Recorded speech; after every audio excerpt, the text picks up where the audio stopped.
प्रधानमंत्री मोदी जी जिस भाषा का उपयोग महिलाओं के लिए करते हैं, क्या उनको शोक होता है?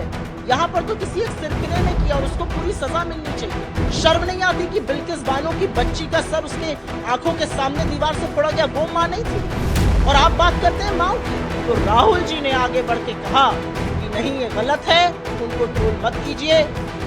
सार्वजनिक जीवन में भाषा की मर्यादा को गिराने का एक मुश्त काम मोदी जी ने किया है। मंच से जिस तरह की भाषा का वो प्रयोग करते हैं, ये मोदी जी की देन है।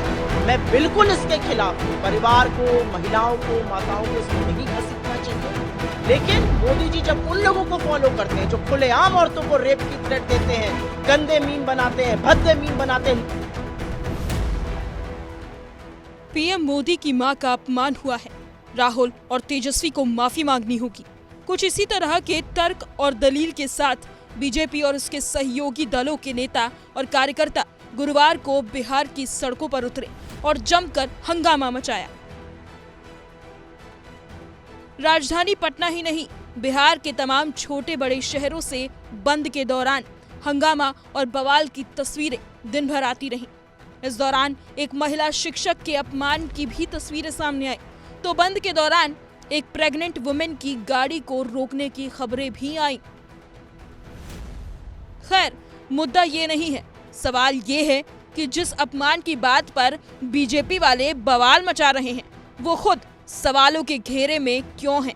तमाम विपक्षी दल के नेता एक सुर में पीएम की मां को अपशब्द कहने वाले के लिए सजा की मांग कर रहे हैं, लेकिन दागदार दामन बीजेपी का भी दिखा रहे हैं।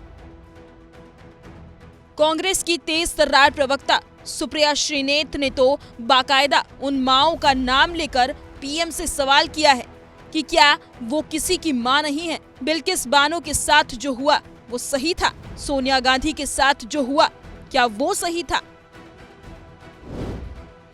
जिन्हें भारत लौटकर इस देश को यह बताना था कि चीनी यात्रा से भारत को क्या हासिल हुआ, वो मंच पाते ही रोना रोने लगे। बताना तो दूर, मोदी जी ये कितना बड़ा दुर्भाग्य है कि आपको लगता है विदेश नीति का मतलब है जबरन ठहाके मार के हंसना। आपको लगता है विदेश नीति का मतलब है किसी के साथ गाड़ी में बैठकर चल देना। आपको लगता है विदेश नीति का मतलब है कि कोई आपका 10 मिनट इंतजार कर ले। राष्ट्रहित तो परे रख दिया आपने। असल में तो आपको वापस आकर यह बताना था कि जो आप चीन गए, पहले आप अमेरिका के सामने नतमस्तक थे, अब आप फिर से चीन के साथ गलबैया करने लगे। आप चीन गए ये जानते हुए, और ये पूरा देश और दुनिया जानती है कि पहलगाम के आतंकी हमले के बाद ऑपरेशन सिंदूर के दौरान चीन ने खुलकर जमकर पाकिस्तान का साथ दिया, उसको हथियार दिए, इंटेलिजेंस दी, नेटवर्क दिया, सब कुछ दिया। तो आज देश पूछना चाहता है कि क्या आपने शी जिनपिंग से ये पूछा कि उन्होंने ये पाप क्यों किया? आप कहते हैं सौहार्द बन रहा है अक्टूबर 2024 के बाद से, जब आपकी मीटिंग हुई थी शी जिनपिंग से। किस मुगालते में हैं आप? मां के अपमान और महिला के सम्मान की इस लड़ाई के बीच सुप्रिया श्रीनेत ने बीजेपी और खासकर स्मृति ईरानी को लोकसभा चुनाव का वो दौर भी याद दिलाया जब राहुल गांधी से चुनाव हारने के बाद उन्हें सोशल मीडिया पर ट्रोल किया जा रहा था, और सुनाते सुनाते मणिपुर कांड तक याद दिलाया। उस टाइम से और इस बीच चीन ने अतिक्रमण जारी रखा है। चीन हमें पेट्रोलिंग पॉइंट्स तक पेट्रोलिंग नहीं करने दे रहा है। हमारे जो बफर जोन्स है वो हमारी टेरिटरी में बने हुए हैं। चीन ने अप्रैल 2020 की यथावत स्थिति नहीं दोबारा से मुकम्मल करी है, और असलियत यह कि चीन खुलकर पाकिस्तान के साथ खड़ा है। चीन ने अरुणाचल के गांवों के नाम बदले हैं, एलएसी पर भारी इंफ्रास्ट्रक्चर बनाया है, लगातार न्यूक्लियर सप्लायर ग्रुप में शामिल होने से लेकर यूएनएससी की हमारी परमानेंट मेंबरशिप पर अवरोध लगाया है, और हाफिज सईद जैसे दुर्दांत आतंकवादी को ग्लोबल टेररिस्ट घोषित होने से यूएन में बार बार रोका है। क्या किया है चीन ने? क्या आपने शी जिनपिंग से ये सारी बातें पूछी?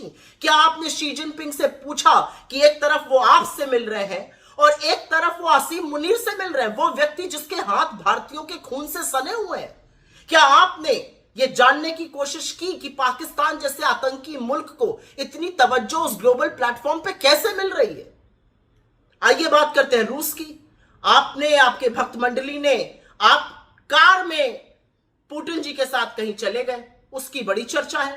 क्या आपने पुतिन जी से पूछा कि पहलगाम आतंकी हमले के बाद ऑपरेशन सिंदूर के दौरान रूस ने हमारे पक्ष में एक भी बयान क्यों नहीं दिया?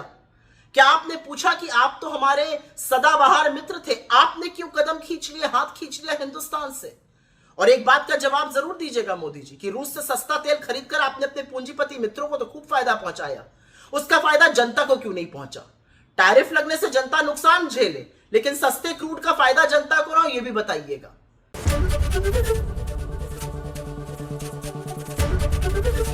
एबीपी गंगा, खबर आपकी, जुबान आपकी।